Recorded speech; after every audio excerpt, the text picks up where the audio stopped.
They say I might as well face the truth, but I am just too long in the tooth. So I'm an OAP and we mean, but I'm not yet quite gone to sea. I may be over the hill now that I have retired, fading away, but I'm not yet expired. Clapped out, run down, too old to save, 1 foot in the grave.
Sorry, is that your Peugeot estate round there?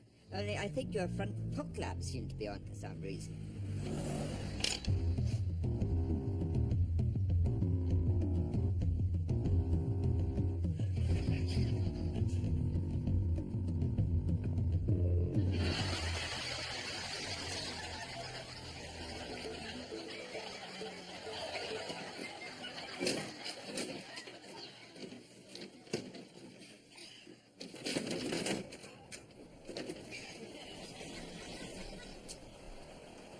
Mr. Skimpot, what side of bed I got out of this morning is not a matter I consider relevant. The fact remains that the Open Sesame automatic garage door, which you installed for me last week, has just jammed again for the 7th time. And as BMW rather short-sightedly failed to include a limbo dancing option on the new 300 series, I'm keen to learn how you expect me to get the car on the road. Yes, I'll tell you exactly what's chafing my hide this morning, Mr. Gorringe. It concerns a majestic 2000 Millennium Globe that I rather foolishly ordered from your company for my brother's birthday, which I can't help noticing has arrived with 2 northern hemispheres. If by one of our top service engineers you're referring to the young child with a hair full of glue who spent 3 hours here yesterday wobbling around on top of a ladder, presumably in an attempt to make his testicles drop, I was not impressed, Mr. Skimpot. Unfortunately not, Mr. Gorringe. And while a world with 2 Europes and no Australia may have obvious cultural advantages, I'm afraid it doesn't quite square with the theory of continental drift. I couldn't say with any certainty, Mr. Skimpot, whether it was Rick or Dave. Although you'd very sensibly had a ring fitted through his ear like a cow, I'm afraid his name tag seemed to have fallen off. Well, how very fine and dandy for him. Well, it depends what you mean by very noticeable, Mr. Gorringe. I mean, had my brother been horribly blinded in some form of industrial accident, then certainly all our troubles would be over. Well, do offer him my profuse congratulations, Mr. Skimpot, and then tell him to get his arse back round here now and finish the job. Yes, and I should expect a proper replacement within 24 hours, or heads and hemispheres will roll. I swear if I had a Barney with outside yesterday. He's only just gone and won 60,000 quid on the midweek lottery. Unbelievable. Unbelievable. Right then, perhaps I'll just pop out for a few bits. Get that bottle of whiskey you wanted to take back with you, Nigel. It's not till 6:30 your train tonight, is it? So, I'll see you about 5 then. Bye. Bloody stereo. Drives you up the wall. Tell me about it. It was bad enough in mono.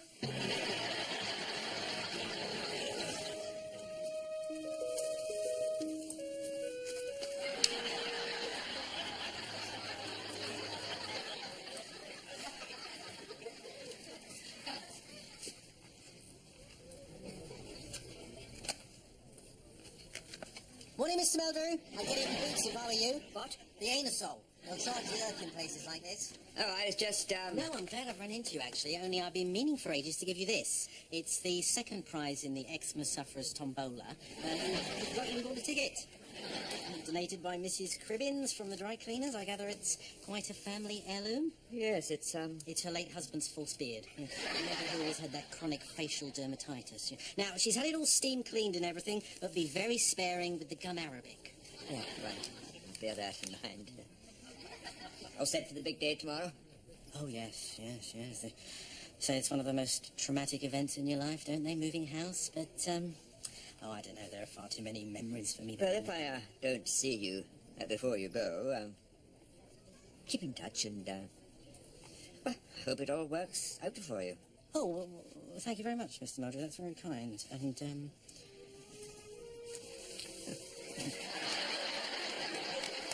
lots of love to Mrs. Meldrew, and, bye-bye to you. Bye, Mr. Sweeney. We released 7 months early.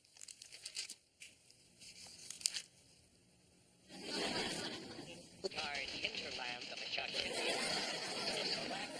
army of farmers and simple gophers waits for another dawn to break. But with daylight comes the renewed threat of mortar attack. And already behind me, forces loyal to the junta have begun shelling Federal positions. This is still over for CNS News on the southern slopes of the Argyll-Bullock Pass.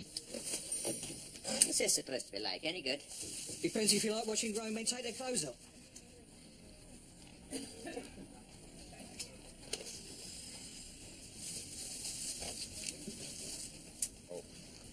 You don't get anything a bit stronger down there, I suppose. How do you mean exactly? A bit stronger. Pippa, lovely to see you. Come and sit down. I think this is still warm. I'm sorry about this, but I just had to get away from the Brothers Grimm this morning. We'll go completely doolally. Oh, is this the one you've been telling me about? He's been over from Norfolk? Yes. Just been out to get him a drop of the hard stuff before we see him off at the station. Plus, a little treat for myself, which I think I deserve after 3 weeks of that. I can't remember if you've told me. Is he divorced? No. He's never married, Nigel. He's, Got more sense. well, he's got a crush on Jonathan Dimbleby, which is not quite the same fun. Apart from that side of things, he's so much like Patrick, it's frightening. It's like every phone call's an episode of Kavanagh QC. I mean, what is it with men? They're another species. It's like this one. Bought himself a fishing rod now, would you believe? With all the gubbins. Think he has the first idea how to cast a line. Took a woodpecker out of a tree the other night. He ended up beak first down an old lady's jogging shorts. What a nightmare. Oh, I should be picking up a prescription. Oh, right, well, I'll tag along with you, as far as the bus stop.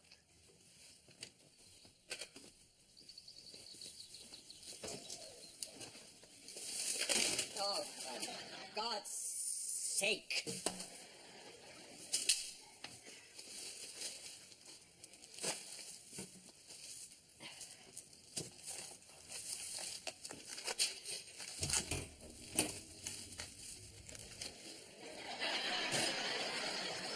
No, that surgery gets worse. Talk about headless chickens. Oh, and why didn't you throw this back, Victor? Sorry? Into the bloody fridge where it came from. Must be at least 3 days past its sell-by. Why you keep going in that place is beyond me. Do you know, I think he's chiseled me out of that popcorn. Out of what? Don't you, Douglas?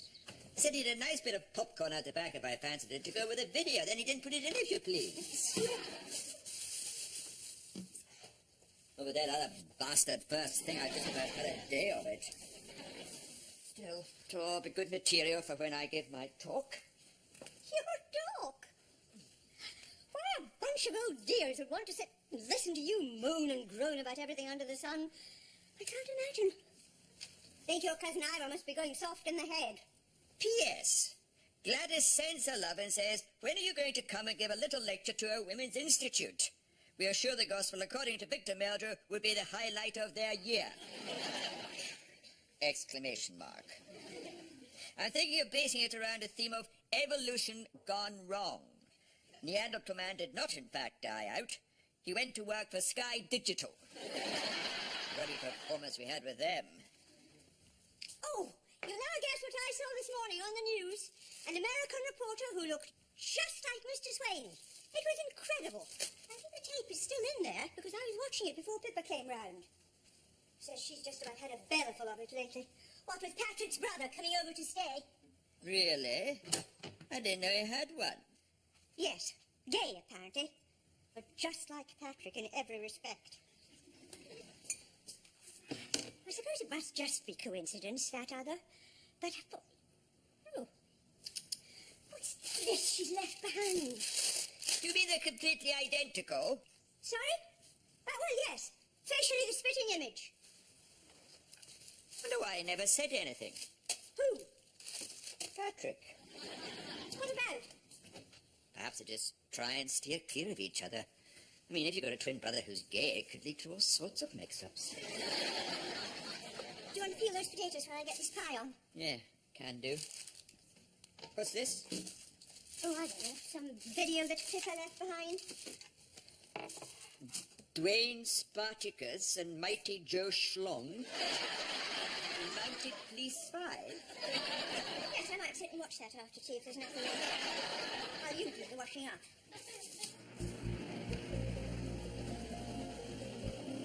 Now, can you imagine in our wildest dreams that he's been back to fix it? Alfie's just won a fortune on the lottery. I should think he's jacked the jobbing. He's halfway to Barbados by. Or, with a few firm words on the phone this morning, taught him the error of his ways.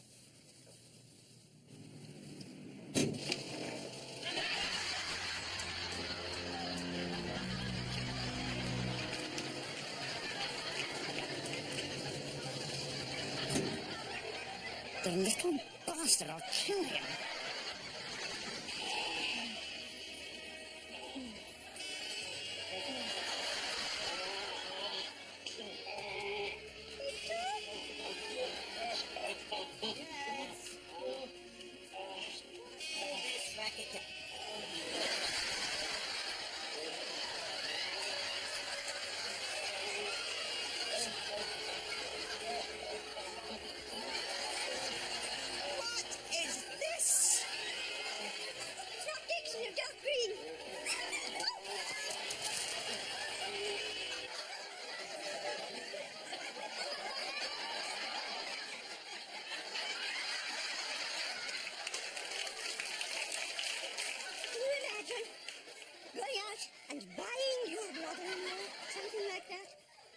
Hard stuff, she said. My God. I mean, is that what some men actually... Where do you think she got it? No. All I know is that's your first job tomorrow morning. To take it back to them. Where did I put those smelling salts?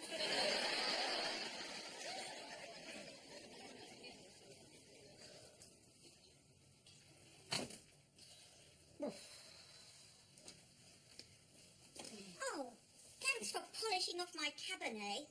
I've been looking forward to that all afternoon. Sorry, I thought it was going begging.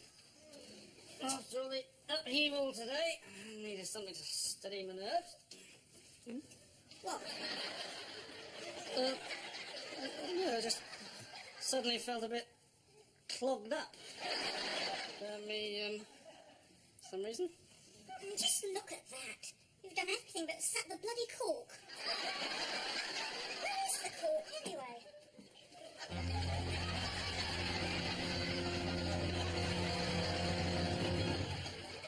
There's no way of saying this delicately, Patrick. It's gone quite a long way in. Just stand there twittering, get it out. Oh, right. What am I now? Qualified proctologist? Well, I don't know. How do you normally get a cork out? I suppose.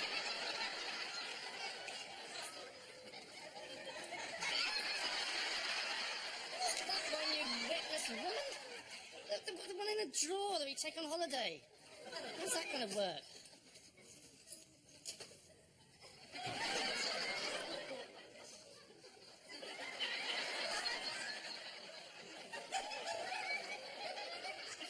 I feel very uncomfortable doing this. Isn't that funny? Whereas I seem to be growing ever more relaxed and confident. Can you just get on with it, please? No! Sorry about that. Oh, perhaps I'd better call the hospital.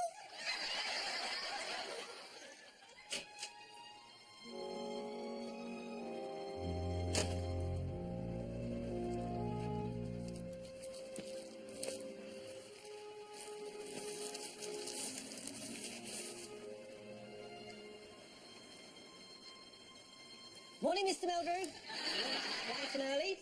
I thought... You never said you were only moving 2 doors along. Sorry? I always wanted an end house, and as I say, wanted to make a fresh start without really leaving the area. So, as soon as I heard the McVitties were emigrating, I leapt straight in with an offer. Of course, I still haven't found a buyer for number 21, but isn't that funny? You didn't know about it. Funny? Why, Mr. Swaney? You settling in all right? Oh, yes. There's that news report I was telling you about. You see what you make of that when you have a moment. I will, Mrs. Meldrew. Sounds very intriguing. Oh, that was another thing, Mr. Meldrew. I've got a couple coming round to view at 3. The estate agent says they sound quite serious. Mr. and Mrs. Gleason. Oh, right. Fingers crossed there, then. Yes, he said the husband was a very nasty piece of work, apparently. Very violent. And by all accounts, it's a total fluke he found the place. Apparently, he was in the area yesterday morning having lunch at some pub when some lunatic stuck a load of maggots in his food. Said he tried to drive after him, but lost him at the roundabout just down the road here. And that's when he noticed my signpost. Really? Yes, yes. He says if he ever sees this chap again, he's going to beat the living shit out of him.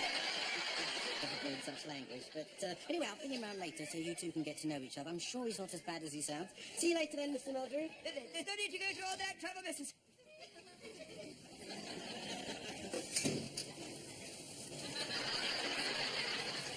Shutting it down out there. Why don't you just leave it till later? Leave it till later, the place will be packed. With all the usual walking wounded, people with tennis rackets through their heads. Be lucky to see a doctor this side of Christmas. So, how do you think they're gonna get it out? Well, I imagine they'll just give me 8 pints of Tizer and tell everyone to stand well back. They have a tried and tested procedure for this sort of thing. Why is it we don't have any umbrellas any longer? Because you keep leaving them all in restaurants. Oh, hang on. I think I left that lavender one of mine in the kitchen. Lavender one? Yes, if you think I'm going to be seen walking around with that in my hand, you're very much mistaken.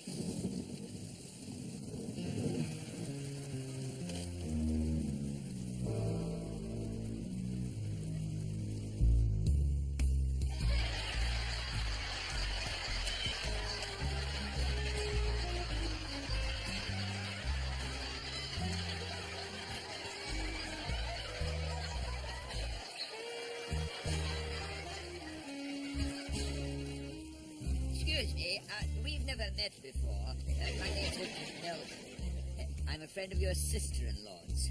And I think she might have, well, anyway, this is yours, I think, so,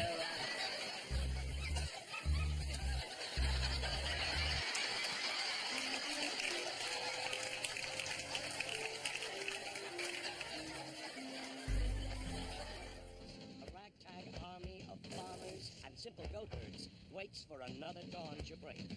But with daylight comes the renewed threat of mortar attack. And already behind me, forces loyal to the junta have begun shelling rebel positions. This is Skip Hoberman for CNS News on the southern slopes of the Argyll-Bullock Pass.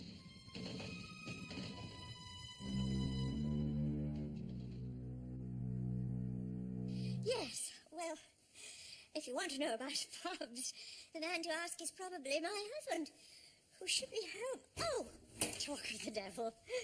Well, that gives us a chance to get off now, doesn't it? I said I'd give you a hand to take that stuff up the tip before it closes. Oh, yes, that would be handy. Hello, Margaret. Sorry about the time. I didn't want to get here too soon in case he came round with that ruddy... Yes! Where's it come down downstairs. Perhaps you'd like to have a wee chat with Mr. and Mrs. Gleason, who may soon be moving in next door. And Mr. Sweeney and I are just popping out for half an hour. Well, nice to have met you both. Bye.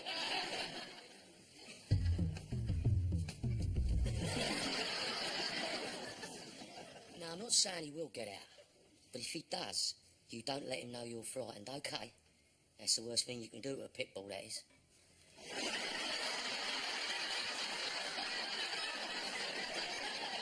Right, so he's not dangerous then, exactly. Dangerous? He killed a bleating swan the other day. Brought it back to the house, didn't he? As I say, you got to use a bit of psychology. Well, I don't want to hurry you both, but the way the traffic is at this end of town, Right. So, hope to see you again, perhaps in the near future. Thanks for the beers. Not at all. Thank you. Bye.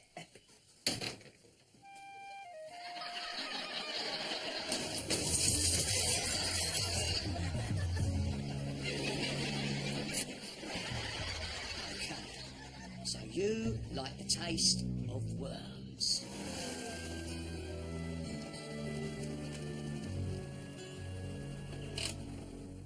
Well, thanks very much, then, Mrs. Melger. I appreciate you spending the time.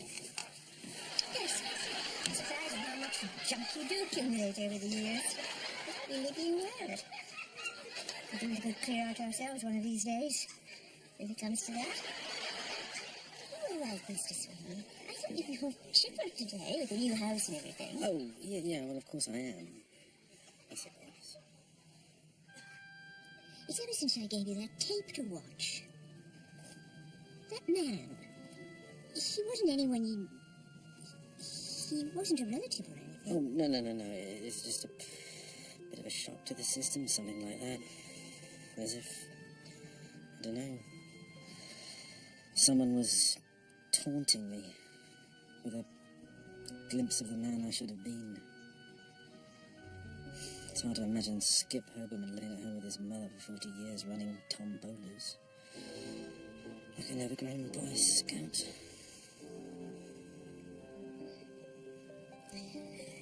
Life isn't just about ambition, Mr. Sweeney.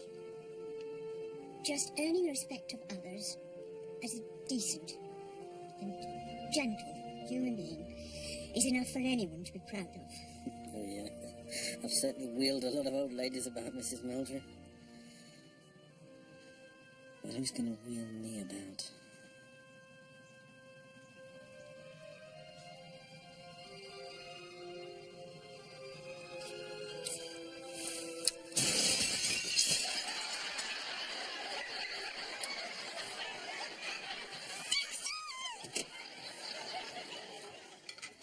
I suppose all this will be going into your lecture, will it? To the Women's Institute? Oh, did you get rid of that other monstrosity, by the way, this morning? I forgot to ask. Never want to see the likes of that again. What is it for them, do you think? About American policemen that's so exciting? Yes, it's hard to imagine having an erotic fantasy about Officer Dibble and Top Cat. So it must just be a combination of that kind of thing. And policemen and... Oh, no. You would...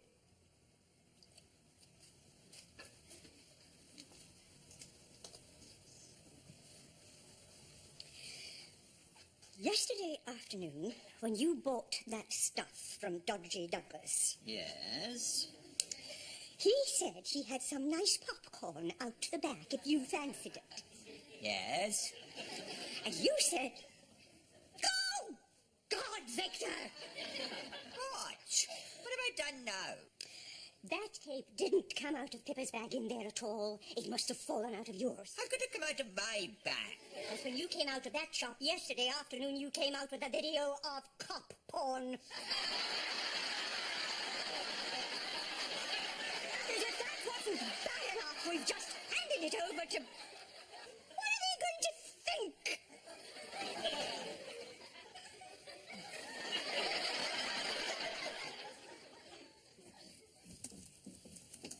Right, I'll be off in a sec then. the Marmite lid up your bottom or anything? Trench. I'm sorry, Mr. Meldrew? Video. Yes, I did give the title a quick glance. Something to do with Canadian Mounties, wasn't it? Yes, as it happens, I was up at the hospital this morning. They were appealing for donations for the new children's annex. Books, videos, toys, that sort of thing. And there was a big plastic skip just inside the door, so I put it in there. Sorry, Miss Meldrew, you all right? It just sounded like you were having some kind of pulmonary embolism. Video? What video is this, then? This one here, containing hardcore gay pornography. Quite what compelled him to give it to me in the first place will almost certainly never be known, but it is, I fear, a deranged act which cannot go unpunished. What now?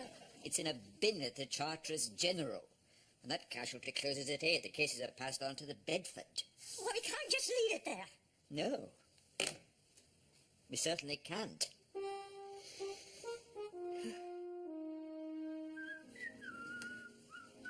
Why is it whenever you are in a good mood, I break out in a cold sweat? Go on. What have you found? Just a brief but rather satisfying item in the local, under the heading Angling for Trouble. Says, police were called to the accident and emergency wing of the Charterers General on Friday night to investigate reports of a madman on the hospital roof. The man, believed to be in his 60s, was discovered squatting near a hole in the glass skylight where he appeared to be fishing into a box of toys. As the officers watched, he proceeded to reel in a succession of video cassettes, each of which he unhooked, glanced at, and then threw back again. The man, who was later escorted off the premises, screaming incoherently about popcorn, was subsequently identified as a Mr. etc., etc., etc. So, I suppose you're on top of the world now.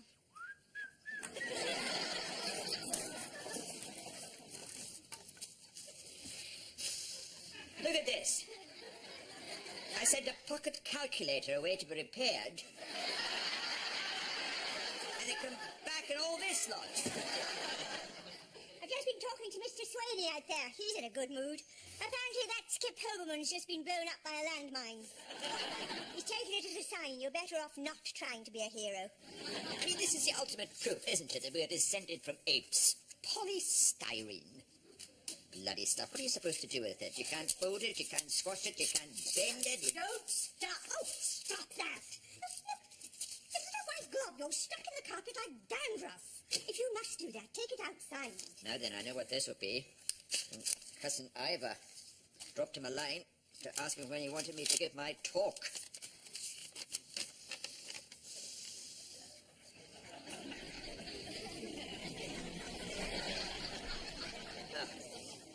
Wonderful.